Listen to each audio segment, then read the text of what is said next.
ChatGPT, AI's gift of the gab. This artificial intelligence language model has the potential to revolutionise communication and information access. But what are the consequences? I'm Melinda Nusafora, and today's newsmaker is ChatGPT.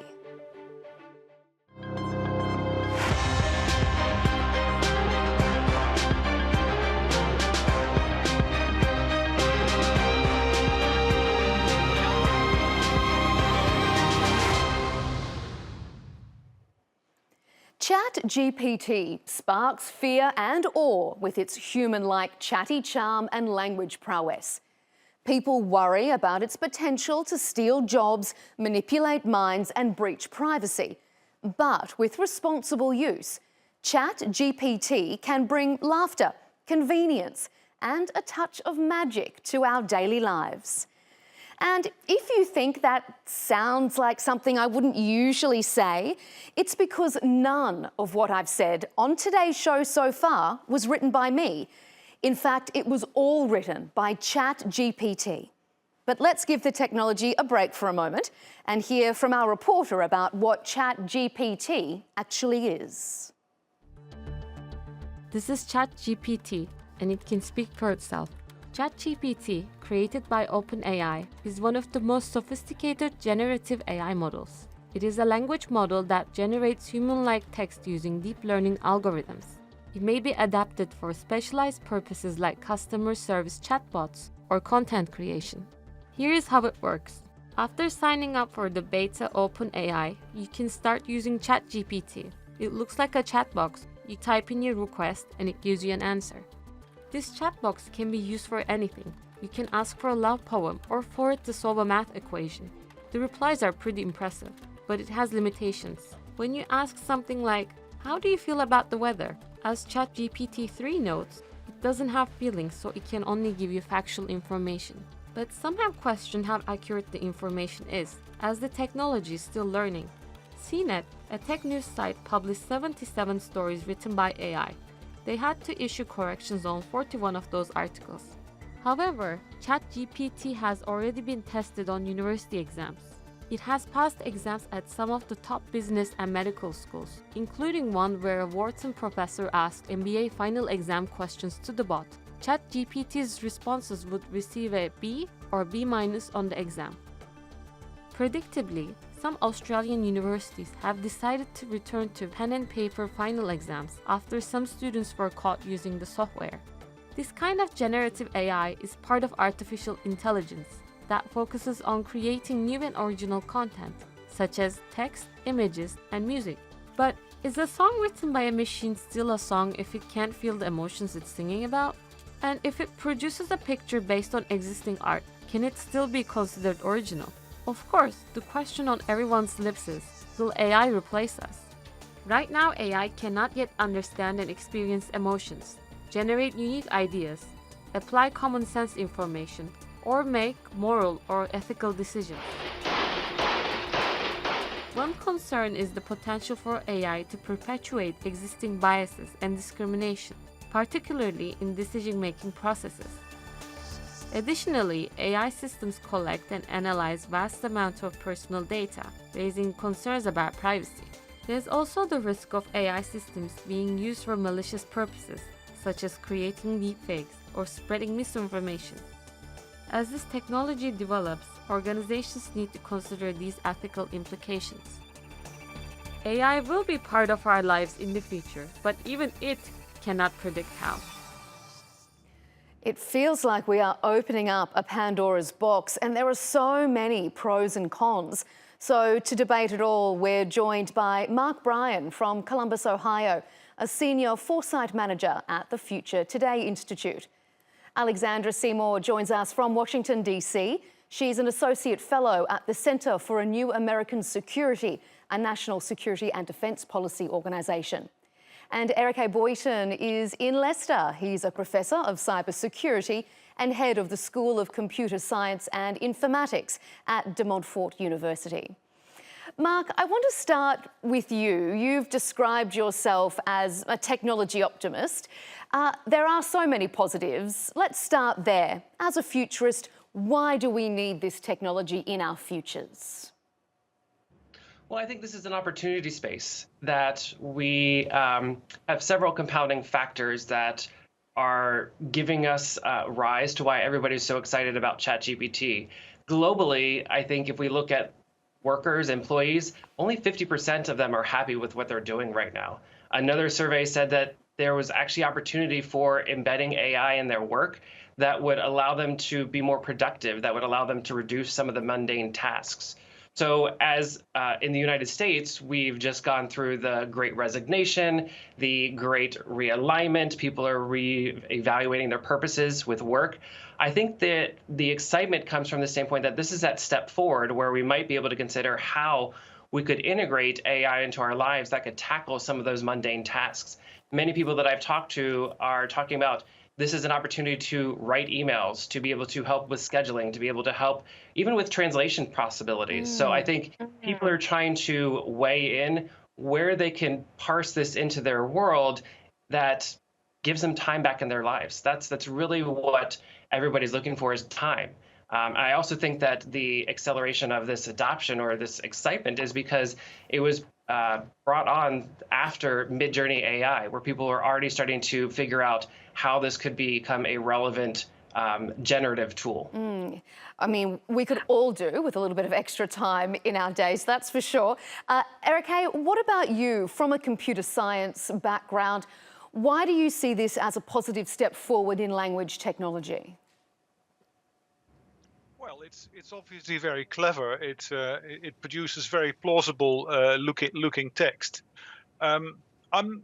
So yeah, it shows progress in generative models.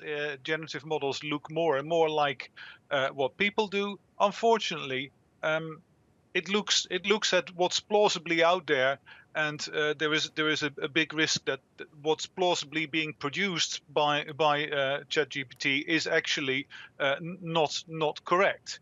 And correctness of what it produces is not a criterion in any sort of way. So And do you that mean means that there there are that big this risks. is a spreading of disinformation, misinformation? Well, yes, it lends itself very well to it.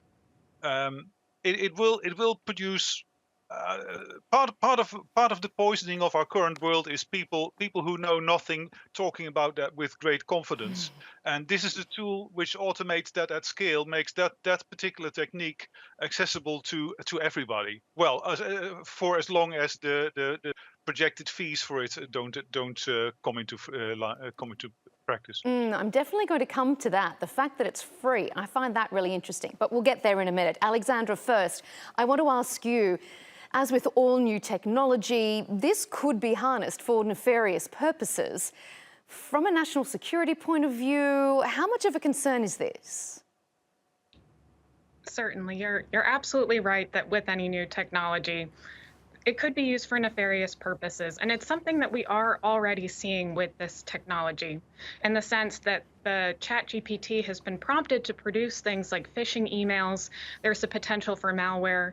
Some of the things that we already are seeing and discussing very widely in the cybersecurity space.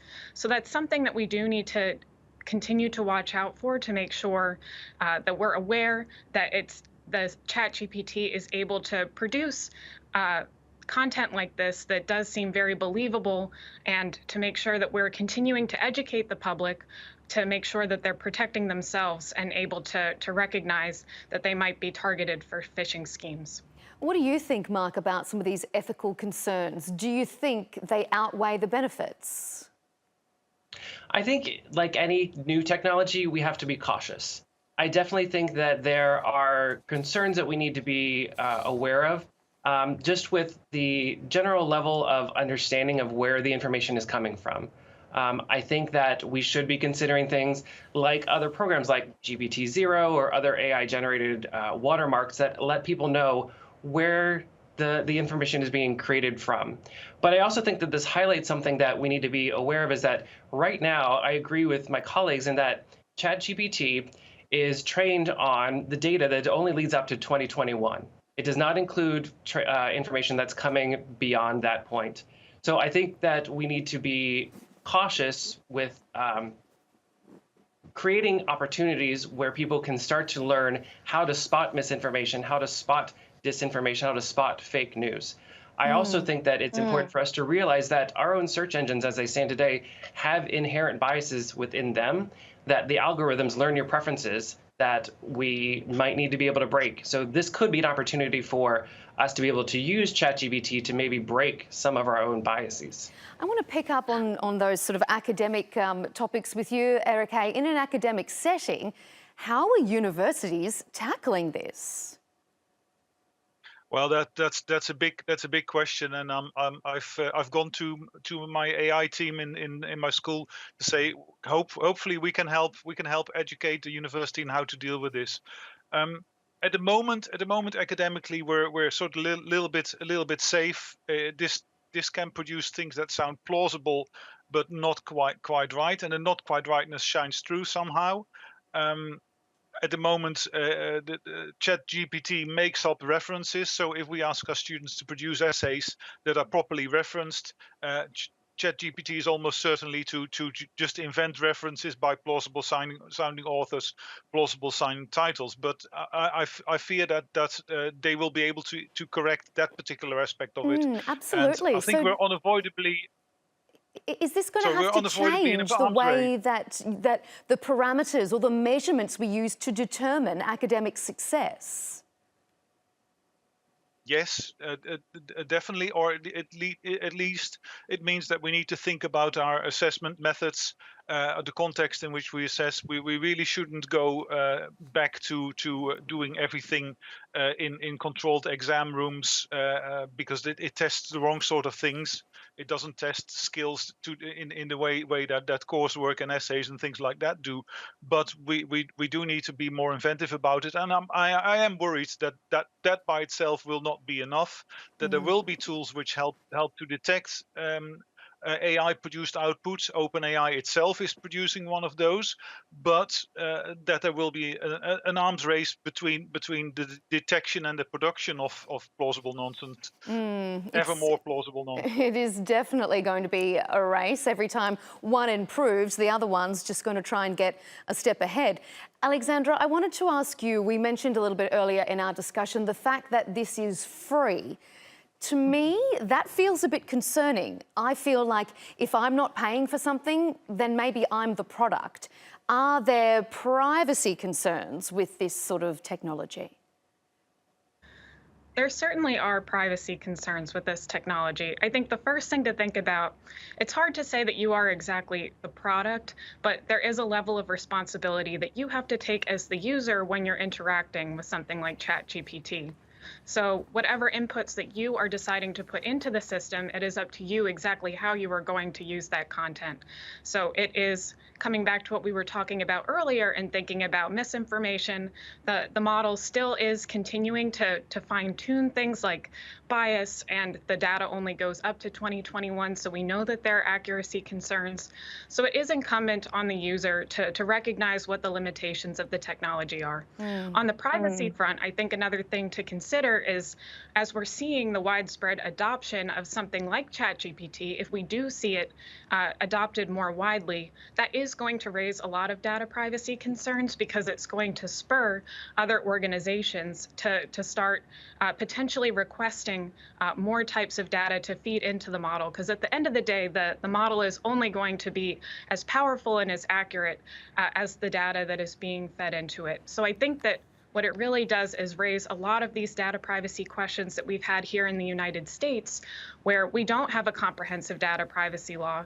I think that something like ChatGPT is really going to force lawmakers to address this question more head on as we're starting to see this technology continue to accelerate and to improve. Eerke, I can see you nodding your head there. What do you have to say to what Alexandra has been pointing out? Well, in Europe, some of the data protection regulators have already gone after AI companies that have scraped faces of the internet in order to feed the fake faces industry that already exists. So yes, I think we need more regulation, more worldwide scale. And the fact that at least in some European countries they are acting on this gives me a small ray of hope that they're going to have a chance to be effective at it. Whereas most of what happens on the internet, I don't think data protection regulation is being terribly effective at regulating. It's just too far out of reach of the European regulators, for example. Mark, I want to ask you, Microsoft is investing $10-odd billion into OpenAI, the parent company for ChatGPT. At the same time, it's announcing it's laying off 10,000 employees. Are we, in effect, doing ourselves out of jobs here? That is always the great concern with technology, of being replaced and becoming obsolete. What I would say is that from my understanding, the layoffs are dealing more with certain devices that are not performing well as within their marketing and advertising areas. What I would say is that other companies in the tech industry who are laying off are doing something similar, where some of the technology that they've employed, they had hoped that it was going to be more use would be able to be provided. So I don't think that we're moving ourselves out of jobs. I think we are evolving our jobs. I think we're going to see many more careers and skill sets are going to be created, such as prompting and learning how to create the right prompting, how to feed information into AI, because you can put in a resume into ChatGPT and say, help me with this. Or if you feed it the right prompts, it actually helps create better responses. And that's not taking away the fact that we still need to be able to proofread, still to be able to have those critical thinking skills that we all should be developing. But I do think there's also opportunity spaces that are not being considered as well. I know that within the United States, 75% of states have issued or created chatbots. This is an opportunity where we could use ChatGPT, which makes conversation more human, to be able to have better citizen engagement with our local governments. So in my mind, are our jobs changing? Yes, but it also opens up the opportunity for us to pressure test new ideas, to be more generative with our work, which is really what people want to be able to do, is the creative part of it versus the, again, mundane part of it. You're nodding your head quite a lot there, Alexandra. What do you have to respond to what Mark is saying? Yeah, nodding my head because I agree completely with what Mark has been saying, just in the sense that it does, going back to his original comment about freeing up time and to make sure that we're able to focus on the tasks that are more interesting to us. When I think about something like ChatGPT, it does really enable content creation at scale. So whether it is something like a sales role where you have to come up with, or email campaigns where you have to come up with specifically tailored emails, that's something that is very time consuming too, and opens up the opportunity for those workers to get out in the field more and to have more space to think creatively about what they're doing. I think that it also is an opportunity too to continue to fine-tune the work that we are doing. I know there have been a couple examples in the US where there was one bill that I think was introduced in Massachusetts where they actually used ChatGPT to create the text for regulating generative AI. But of course, they then had a human go back to be able to go through and make sure that it had hit on everything correctly.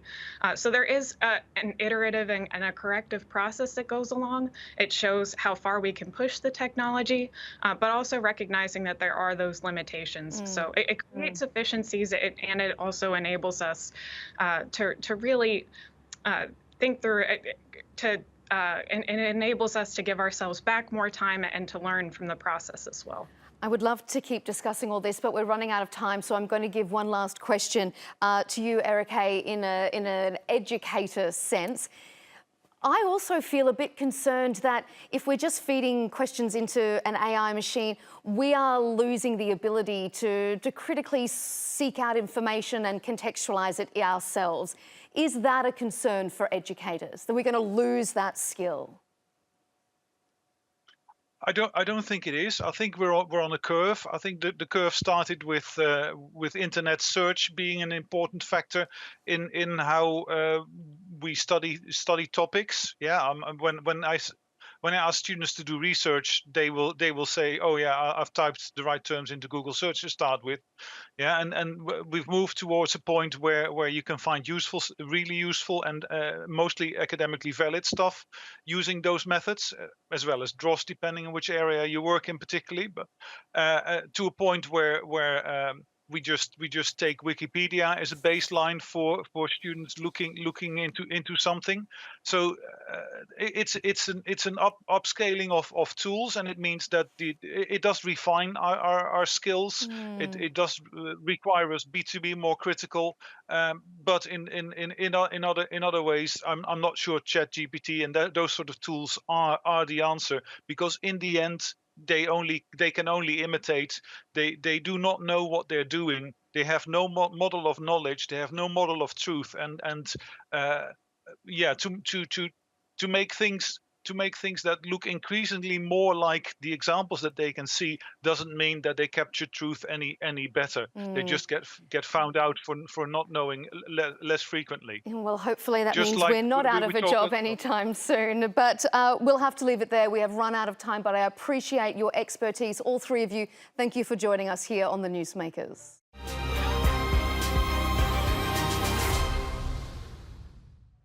We've looked at the pros and cons, but how are people actually using this in their daily lives?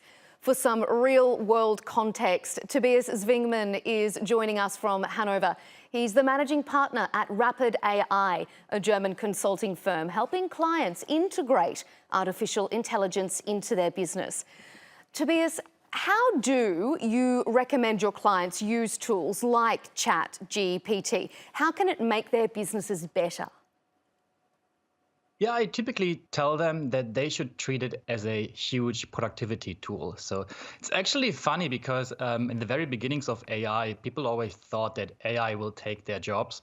But what we see right now is actually that it's humans working together with AI, actually, being in competition with other people who are not using AI. So, and in fact, these technologies can really help you to increase your output or sometimes even create better outputs. And especially if you're working in the knowledge industry, right? If you're producing content, if you're writing texts, even if you're writing code. And yeah, that's what I typically say, right? Treat it as a huge productivity tool. What are the main reservations that some of your clients might have when you're talking to them about integrating this? Yeah, I mean, especially in Germany, like we have big concerns about data privacy and data security. And honestly, these are valid concerns right now, because we still have to acknowledge that especially ChatGPT is in a research preview, and everything you enter there will be stored and sent to the US and also analyzed there for various purposes, right? Trying to improve the model. So I really, encourage them not to input any personal data, any data which you don't want to share with the world, essentially, right? Secret board meetings, stuff like that. So don't put that there in the chat because it will end up being in the training data and used for making the model even better. So training is a big issue here also for humans, right? And to train them to use this technology more responsibly. You also mentioned the concern that some people might have that it's doing them out of a job. I think that seems like a very valid concern. How have you seen that play out in a business setting? Yeah, the thing is, like, we haven't really seen it yet, right? That AI is taking people out of jobs. What I see is it actually creates more jobs, right? We have things like prompt engineers right now, where people are actually trying to increase the efficiency of the prompts they are writing for these AI tools. So I'm not really concerned about that, but we have to be aware that there will be, I think, a huge wave of disruption, especially in the knowledge worker industry, because as I said, there are people who know how to use these tools and who know how to leverage them. And there are people who have never heard about that, right? And that's such a huge gap. And I think we need to close that. And just finally, what about correct information, misinformation that can be manipulated through programs like this? How much of a concern is that for business? Yeah, I mean, it's a big concern, honestly, because right now, especially ChatGPT is making up a lot of facts, right? So you never really know if it's actually giving you the right or the correct output. So there's a saying which is like, it's like a consultant. It's always confident and sometimes right. So that's how you should treat it, actually. So really be aware that it's not providing you correct and factual correct information all the time. So that's very important to fact check these things. And also, like, if you are on the internet, if you read articles, if you consume content, just be aware that now we have these technologies to also produce false content or wrong information content at a large scale. So that's really, really important to consider that. It is a brave new world. Tobias Zwingmann, I really appreciate your expertise in this area. Thanks for joining us on the Newsmakers. Thank you very much. And thank you, of course, to you, our audience, for watching. Be sure to follow us on Twitter and subscribe to our YouTube channel. I'm Melinda Nusafora. We'll see you next time.